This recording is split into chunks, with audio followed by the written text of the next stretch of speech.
என்ன அன்பு? இப்ப எதுக்கு நீ மகேஷ் சார் ரூம்ல போய் விளக்கேற்ற மாட்டேன்னு சொல்ற? எப்பவுமே நீ தானே போய் விளக்கேத்துவ, இப்ப மட்டும் என்ன? போய் விளக்கேத்திட்டு வா.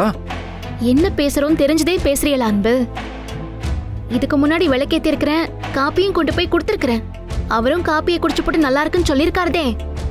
அப்ப அவர் என்ன அர்த்தத்துல சொன்னாருன்னு எனக்கு விளங்கல. அதனால பரவாயில்ல. ஆனா ஆனா இப்ப நிலைமை முன்ன மாதிரியா இருக்கு. அவர் என் மேல என்ன அபிப்பிராயத்துல இருக்காருன்னு தெரிஞ்ச போறவும் இனிமே மகேஷ் சார் சாதாரணமா நல்ல விதமா பேசினா கூட என் கண்ணுக்கு தப்பாதான் தெரியும்.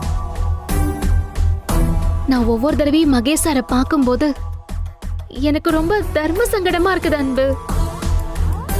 அதுக்காக தான் சொல்றேன், நான் போக மாட்டேன்னு. ஐயோ, எனக்கு அதெல்லாம் புரியாம இல்ல ஆனந்தி. ஆனா இப்ப நீ மேல போகலன்னா அவர் இங்க வந்துருவாரு, உன்னை கூப்பிட்டு பேசுவாரு. அது உனக்கு இன்னும் தர்ம சங்கடமா தான் இருக்கும்.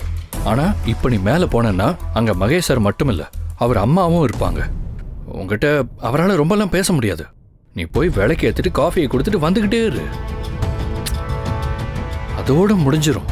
அதுக்காக தான் சொல்றேன், தயவு செஞ்சு போ. நான் சொல்றத நீங்க கேட்க மாட்டியா? நீங்க சொன்னா மட்டும் நான் கேட்கணுமா? நீ என்ன சொல்லி நான் என்ன கேட்கல?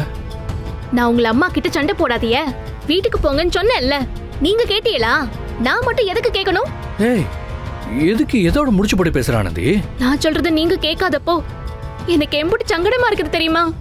நான் அப்படிதான் பேசுவேன். சரி சரி, முதல்ல நீ அவருக்கு போய் காஃபியை கொடுத்துட்டு விளக்கு ஏத்துட்டு வா. மத்ததெல்லாம் அப்புறம் பேசிக்கலாம்.